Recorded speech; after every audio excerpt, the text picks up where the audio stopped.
Pinapasalamat ng ating Kapitan Bing Abis, Barangay Bagong Ilog.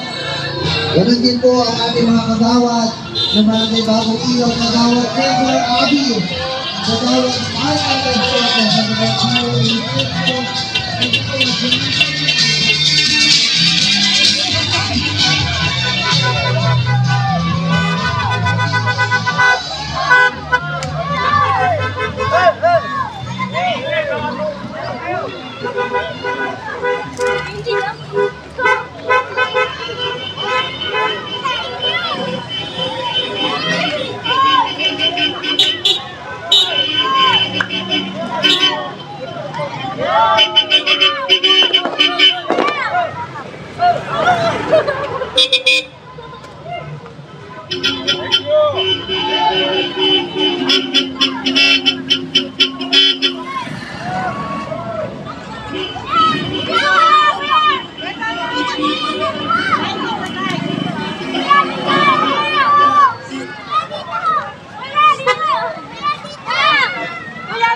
Nagpasalamat ang mga bagong halal na opisyal ng Barangay Bagong Ilog sa pangunguna ni Chairman-elect Bing Avis. Isang Thanksgiving motorcade ang umikot nitong Sabado sa nasabing lugar kasama ang grupo ni Avis at iba pang nahalal sa barangay at sangguniang kabataan. Walang pagsidlan ang pasasalamat ni Kap Bing at ng kanyang mga kagawad sa mga kabarangay sa panibagong mandatong ibinigay sa kanila sa katatapos lamang na BSKE.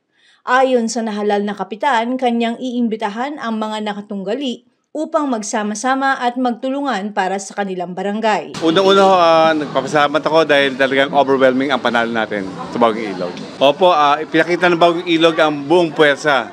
Ang boto po ay umabot ng 4,000 plus. Ang unang kong gagawin ay imbitahan lahat ng nakatunggali.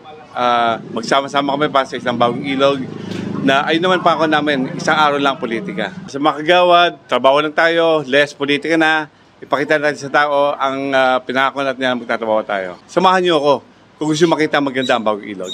Barangay Bagong Ilog, natin na po ang bagong pamunuan ng barangay.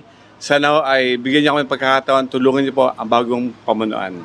Sinigurado ng mga nanalong kandidato na kanilang ibibigay ang serbisyong kanilang ipinangako sa taong bayan. Maraming salamat sa mga sumuporta at nakapaglaban sa aking boto. No? At asahan nyo, susuklihan ko ng trabaho muli ang binigay nyo sa aking mandato.